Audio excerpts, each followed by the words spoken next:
अत ध्यानं प्रवक्ष्यामि शृणु सर्वाङ्गसुन्दरी। यत्कृतं देवदेवेन ध्यानं हनुमतः प्रियं। पञ्चवक्त्रं महाभीमं त्रिपञ्चनयनैर्युतं बाहुभिर्दशभिर्युक्तं सर्वकामार्थसिद्धिदम्।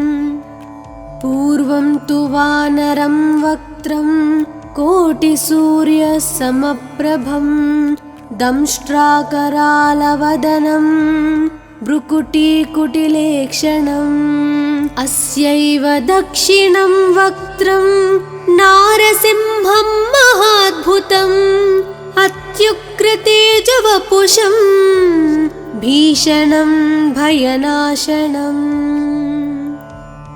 पश्चिमं गारुडं वक्त्रं वक्रतुण्डं महाबलं सर्वनागाप्रशमनं विषभूतादिकृन्तनम्।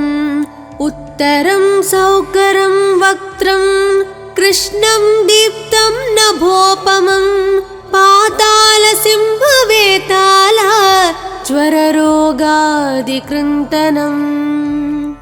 ऊर्ध्वं हयाननं घोरं दानवान्तकरं परं येन वक्त्रेण विप्रेन्द्र तारकख्यं महासुरं।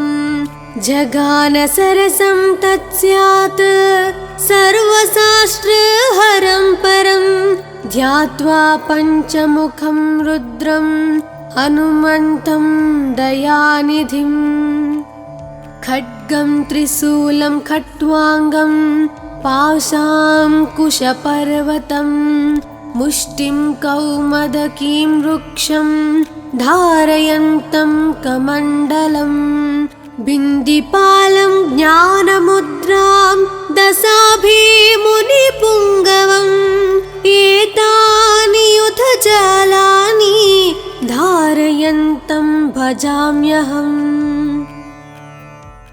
प्रीतासनोपविष्टं तं सर्वाभरणभूषितं दिव्यमाल्याम्बरधरं दिव्यगन्धानुलेपनम्। सर्वाश्चर्यमयं देवं हनुमद्विश्वतोमुखं पञ्चास्यम् अच्युतम् अनेक विचित्रवर्णावक्त्रं शशाङ्कशिखरं कपिराजवर्यं पीताम्बरादिमुकुटैरूपशोभिताङ्गम्। पिङ्गाक्षम् आद्यम् अनिशं मनसा स्मरामि। मर्कटीशं महोत्साहं सर्वाश्रुहरं परं शत्रुसंहारमां रक्ष श्रीमन्नापडनुद्धर। ॐ हरिमरकटमरकटमन्त्रमिदं परिलिख्यति लिख्यति वामतले यदि नश्यति नश्यति शत्रुकलां यदि मुञ्चति मुञ्चति वामलता। इदं कवचं पठित्वात् महाकवच पठे नरः एकवारं जपे स्तोत्रं सर्वशत्रुनिवारणम्। द्विवारं तु पठे नित्यं पुत्रपौत्राप्रवर्धनम्। त्रिवारं च पठे नित्यं सर्वसमाप्तकरं शुभम्। चतुर्वारं पठे नित्यं सर्वरोगनिवारणम्। पञ्चवारं पठे नित्यं सर्वलोकवशङ्करम्। षड्वारं च पठे नित्यं सर्वदेवावशङ्करम्। सप्तवारं पठे नित्यं सर्वसौभाग्यदायकम्। अष्टवारं पठे नित्यं मिष्टकामार्थसिद्धिदम्। नववारं पठे नित्यं राजभोगमवाप्युनात् 10 वारं पठे नित्यं त्रैलोक्यज्ञानदर्शनं रुद्रावृत्तिं पठे नित्यं सर्वसिद्धिर्भवेर्ध्रुवम्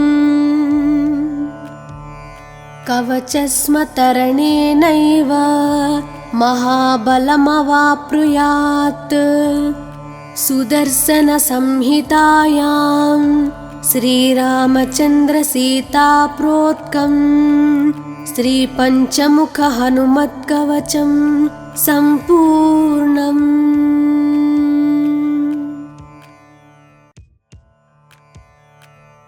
अथ ध्यानं प्रवक्ष्यामि शृणु सर्वाङ्गसुन्दरी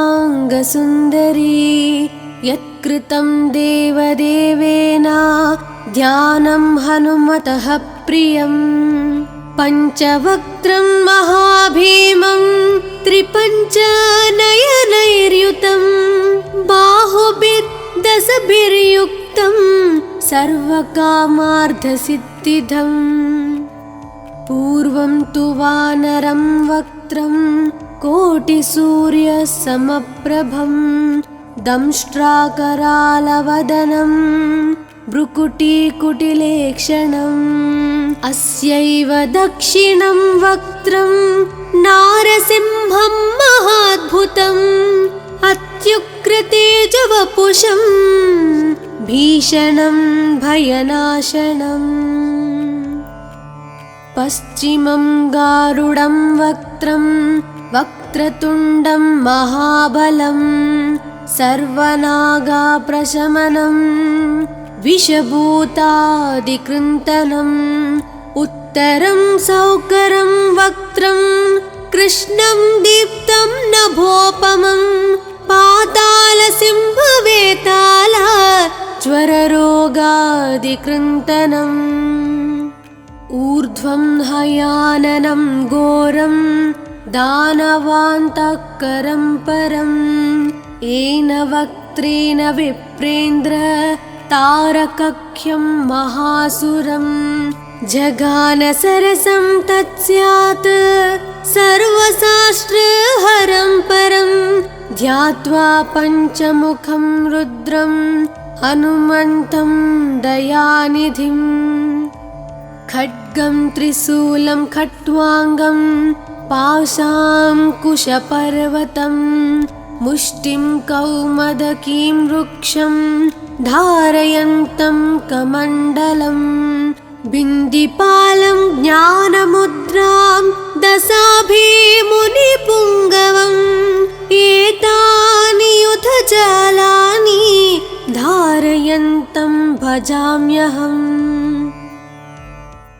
प्रीतासनोपविष्टं तं सर्वाभरणभूषितं दिव्यमाल्याम्बरधरं दिव्यगन्धानुलेपनम् सर्वाश्चर्यमयं देवं हनुमद्विश्वतोमुखं पञ्चास्यम् अच्युतम् अनेक विचित्रवर्णावक्त्रं शशाङ्कशिखरं कपिराजवर्यं पीताम्बरादिमुकुटैरूपशोभिताङ्गम् पिङ्गाक्षम् आद्यम् अनिशं मनसा स्मरामि मर्कतीशं महोत्साहं सर्वाश्रुहरं परं शत्रुसंहारमां रक्ष श्रीमन्नापडनुद्धर ॐ हरिमरकटमरकटमन्त्रमिदं परिलिख्यति लिख्यति वामतले यदि नश्यति नश्यति शत्रुकलां यदि मुञ्चति मुञ्चति वामलता इदं कवचं पठित्वात् महाकवच पठे नरः एकवारं जपे स्तोत्रं सर्वशत्रुनिवारणं द्विवारं तु पठे नित्यं पुत्रपौत्राप्रवर्धनं त्रिवारं च पठे नित्यं सर्वसमप्तकरं शुभम् चतुर्वारं पठे नित्यं सर्वरोगनिवारणं पञ्चवारं पठे नित्यं सर्वलोकवशङ्करं षड्वारं च पठे नित्यं सर्वदेवावशङ्करं सप्तवारं पठे नित्यं सर्वसौभाग्यदायकम्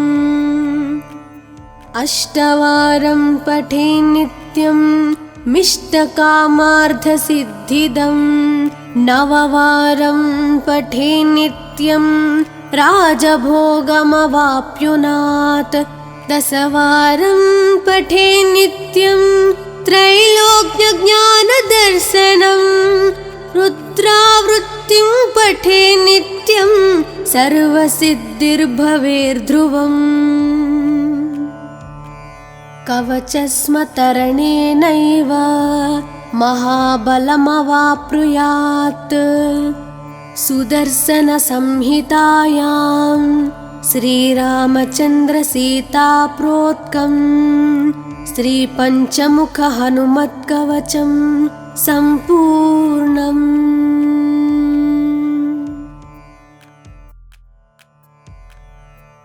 अथ ध्यानं प्रवक्ष्यामि शृणु सर्वाङ्गसुन्दरी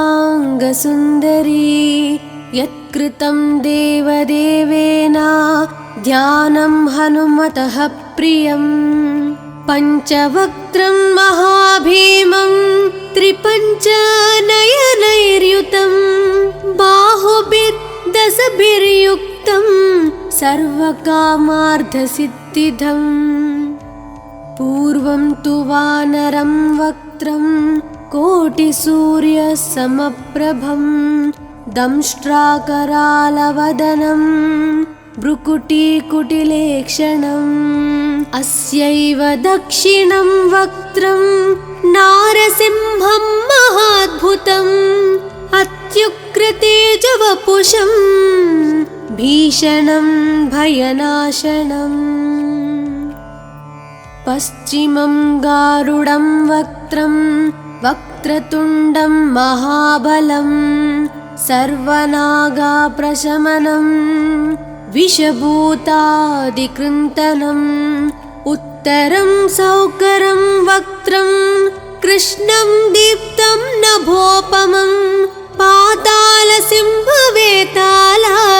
ज्वररोगादिकृन्तनम् ऊर्ध्वं हयाननं घोरं दानवान्तकरं परं येन वक्त्रेण विप्रेन्द्र तारकख्यं महासुरं जगानसरसं तत्स्यात् सर्वशास्त्रहरं परं ध्यात्वा पञ्चमुखं रुद्रं हनुमन्तं दयानिधिम् खड्गं त्रिशूलं खट्वाङ्गं पाशाङ्कुशपर्वतं मुष्टिं कौमदकीं वृक्षं धारयन्तं कमण्डलं बिन्दिपालं ज्ञानमुद्रां दशाभिमुनिपुङ्गवम् एतानि युधजालानि धारयन्तं भजाम्यहम् प्रीतासनोपविष्टं तं सर्वाभरणभूषितं दिव्यमाल्याम्बरधरं दिव्यगन्धानुलेपनं सर्वाश्चर्यमयं देवं हनुमद्विश्वतोमुखं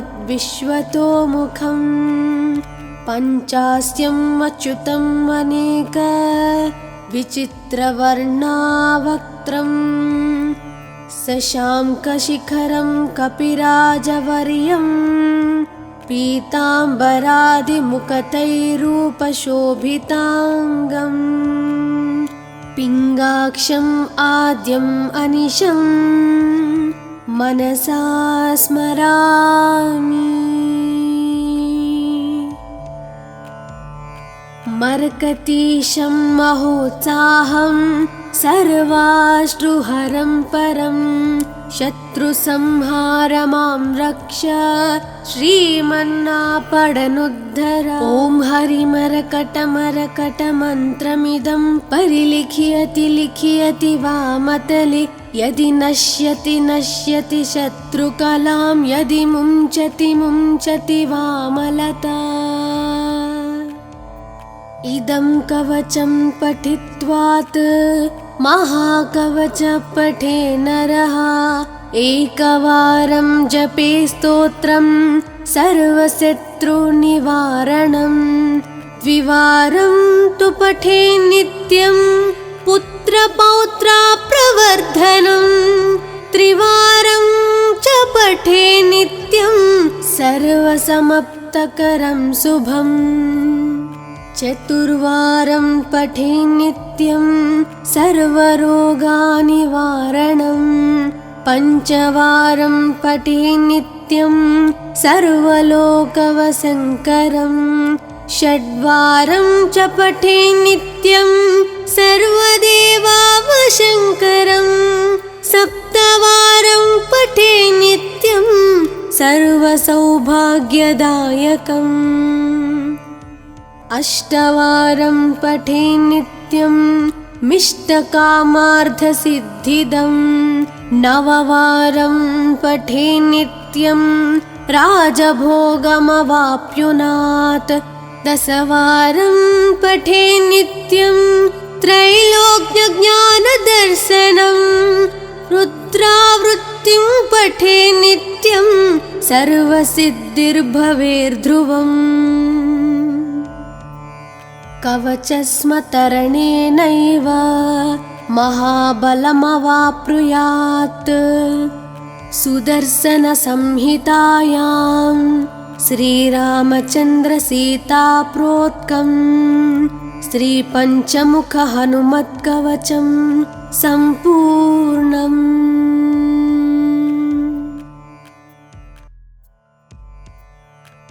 अथ ध्यानं प्रवक्ष्यामि शृणु सर्वाङ्गसुन्दरी। यत्कृतं देवदेवेन ध्यानं हनुमतः प्रियं। पञ्चवक्त्रं महाभीमं त्रिपञ्चनयनैर्युतं।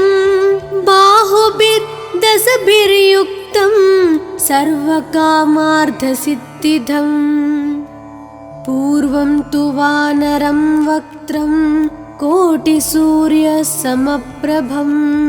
दंष्ट्राकरालवदनं भ्रुकुटीकुटिलेक्षणम्। अस्यैव दक्षिणं वक्त्रं नारसिंहं महाद्भुतम्। अत्युग्रतेजवपुषं भीषणं भयनाशनम्। पश्चिमं गारुडं वक्त्रं वक्रतुण्डं महाबलं। सर्वनागाप्रशमनं विषभूतादिकृन्तनम्। उत्तरं सौकरं वक्त्रं कृष्णं दीप्तं नभोपमं। पातालसिंहवेताल ज्वररोगादिकृन्तनम्। ऊर्ध्वं हयाननं घोरं दानवान्तकरं परम्। येन वक्त्रेण विप्रेन्द्र तारकख्यं महासुरं। जगानसरसं तत्स्यात् सर्वशास्त्रहरं परं। ध्यात्वा पञ्चमुखं रुद्रं हनुमन्तं दयानिधिम्। खड्गं त्रिशूलं खट्वाङ्गं पाशाङ्कुशपर्वतं। मुष्टिं कौमदकीं वृक्षं धारयन्तं कमण्डलम्। बिन्दिपालं ज्ञानमुद्रां दशाभिमुनिपुङ्गवम्। एतानि युधजालानि धारयन्तं भजाम्यहम्। प्रीतासनोपविष्टं तं सर्वाभरणभूषितं दिव्यमाल्याम्बरधरं दिव्यगन्धानुलेपनम् सर्वाश्चर्यमयं देवं हनुमद्विश्वतोमुखं पञ्चास्यम् अच्युतम् अनेक विचित्रवर्णावक्त्रं शशाङ्कशिखरं कपिराजवर्यं पीताम्बरादिमुखतैरूपशोभिताङ्गम् पिङ्गाक्षम् आद्यम् अनिशं मनसा स्मरामि। मर्कतीशं महोत्साहं सर्वाश्रुहरं परं शत्रुसंहारमां रक्ष श्रीमन्नापडनुद्धर। ॐ हरिमरकटमरकटमन्त्रमिदं परिलिख्यति लिख्यति वामतले यदि नश्यति नश्यति शत्रुकलां यदि मुञ्चति मुञ्चति वामलता। इदं कवचं पठित्वात् महाकवच पठे नरः एकवारं जपे स्तोत्रं सर्वशत्रुनिवारणं द्विवारं तु पठे नित्यं पुत्रपौत्राप्रवर्धनं त्रिवारं च पठे नित्यं सर्वसमाप्तकरं शुभम् चतुर्वारं पठे नित्यं सर्वरोगनिवारणं पञ्चवारं पठे नित्यं सर्वलोकवशङ्करं षड्वारं च पठे नित्यं सर्वदेवावशङ्करं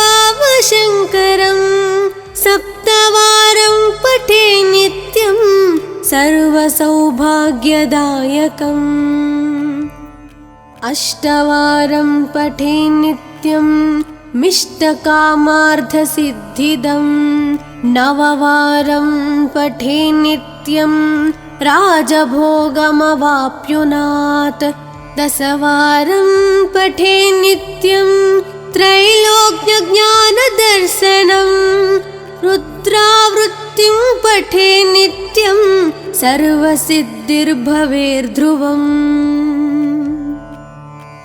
कवचस्मतरणेनैव महाबलमवाप्नुयात् सुदर्शनसंहितायां श्रीरामचन्द्रसीताप्रोक्तं श्रीपञ्चमुखहनुमत्कवचं सम्पूर्णम्।